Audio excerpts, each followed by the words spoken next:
begin by saying that the theme of this speech is kind of rhetorical. We haven't worked as far as getting the answers to that question yet, so I hope you don't demand any answers to that question. It's a good question though. So I'm from the National Museum of Science and Technology here in Stockholm, and we have been taking apart our old science center, and now we're building a new one. So we're building a large exhibition area for children mainly, an area to create, play and experiment with the hands-on and minds-on experiences for you. That's if you're accustomed to science centers.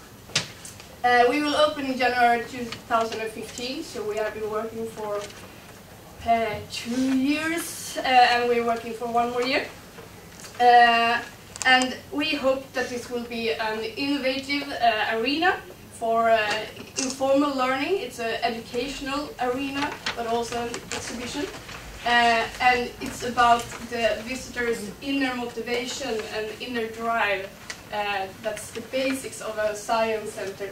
And we also wish this to be about creativity and making the visitors the producers in the exhibition, not just consumers. Oops.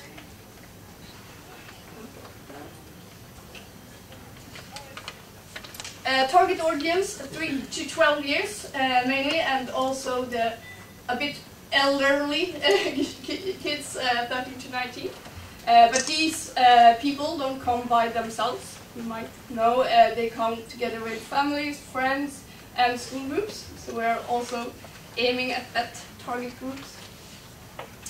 And we have 2 core values on this project: togetherness and for everyone.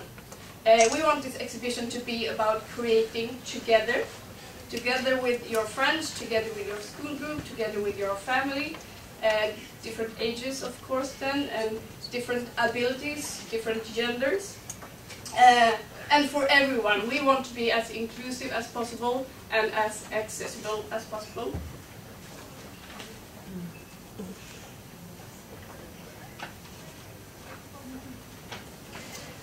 The theme of the exhibition will be the creative mind. It's about the brain, but it's about what the brain can do, how we think, how we imagine, how we create, and the result of that will be innovation and visions for the future. So this is also about the future and how we can solve problems.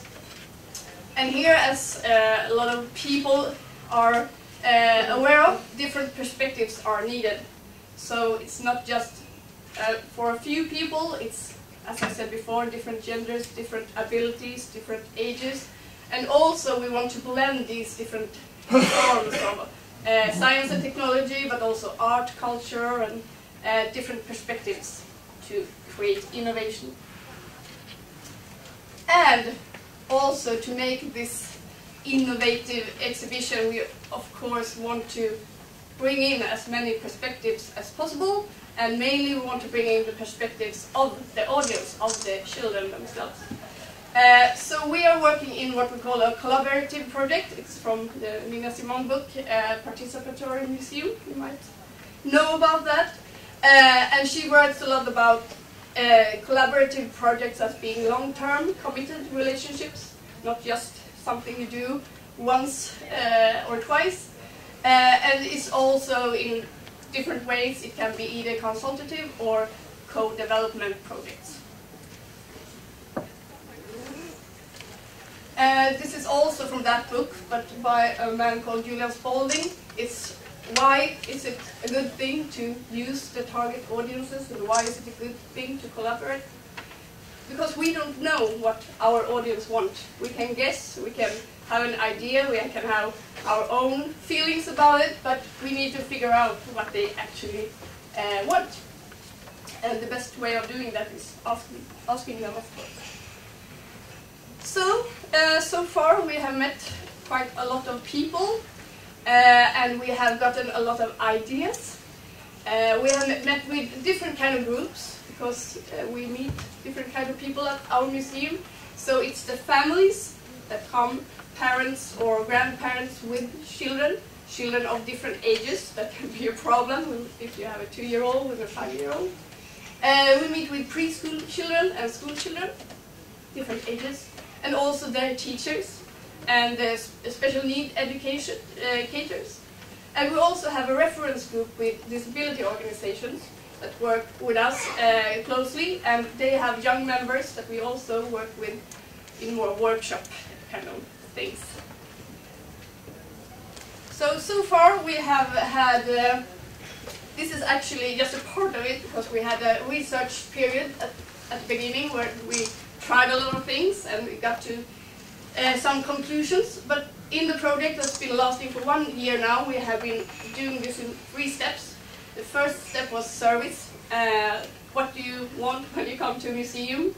Where do you want the bathrooms to be, and do you want a cafe, and how should it be accessible? So we have been talking about the need for the expectations, the demands of these different groups. And that can be really complicated sometimes because they have different needs, of course. Step 2, we talked about the content. We had a theme, the creative mind, but we wanted to know what should we do in this exhibition. So we have been having workshops with different groups, mainly the kids then, but also teachers and families. And it has been really age and group dependent, because you can't do the same thing with different groups. And since this is a getting to know each other process, we have been working, it has been a process of developing these workshops, and what should you work with, what should you talk about, how many clues should you give them, and so on. And we also made observations in our current hands-on exhibitions. So we let the kids be in our exhibitions and looked at them and talked to them and so on.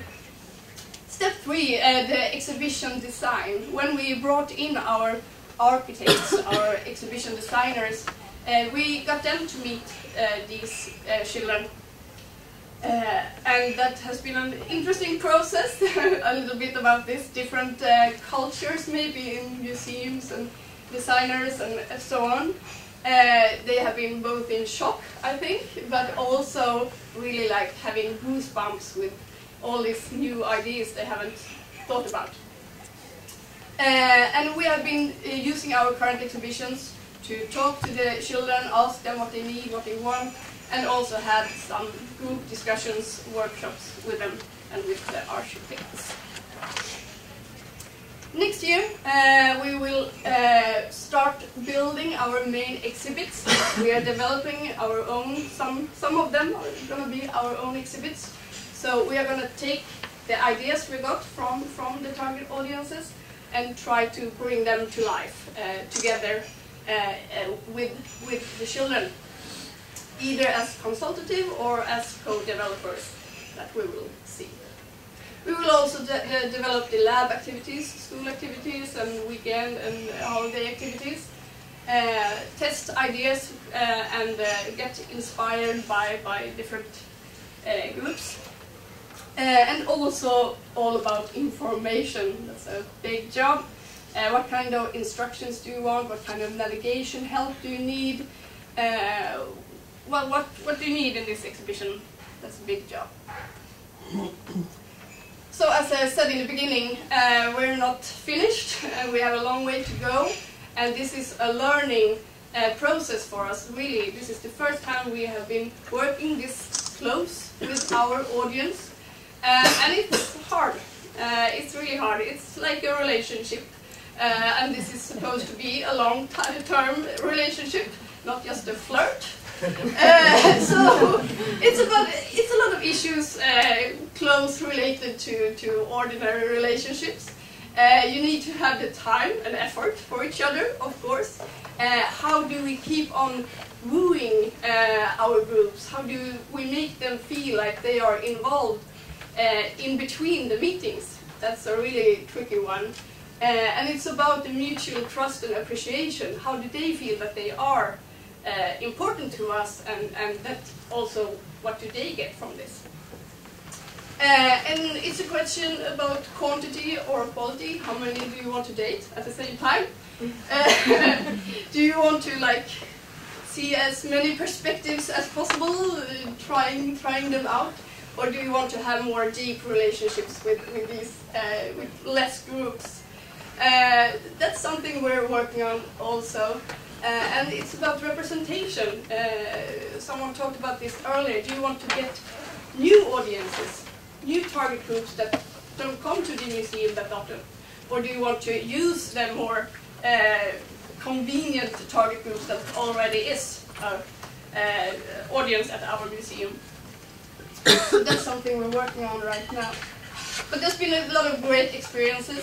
As I said, with the architects, they were really shocked and amazed about the revelations they have had, and also we, of course, not just them. The real thing, like in a relationship, the real thing is better than reading about it. Maybe not in a relationship, I don't know, but in this one it is. Love stories is nice to read, but the real thing is better. You learn a lot more by talking to and watching and being in a dialogue with the actual users than just reading all the directions and guidelines and previous experiences. It doesn't really do the same thing. And we are loaded with new perspectives, new ideas. We got like hundreds and hundreds of ideas for what to put in our exhibition. The hard part has been, of course, narrowing this down. But it's also an opportunity to actually make some of these wishes come true. And I'm so excited to see when we are opening if some of these children come in and say like, "That's my machine, that's my thing, you made it." And now we're working with the interactive designers. They will also work with these children and try to make it come alive. But also I wanted to add this. It's not the same image as before. When we ask these children what they want, it's hard to ask that without getting the answers you kind of already know. They ask for things that they have seen somewhere, seen at our museum or some other museum. And of course we want to bring their ideas to life, but we also want to make them surprised. Make them amazed about, you did what we wanted, but you did it more and better, or just surprising in some way. Yeah, that's all for me actually. And I hope to get some of perhaps your experiences and thoughts if you have done similar projects like this.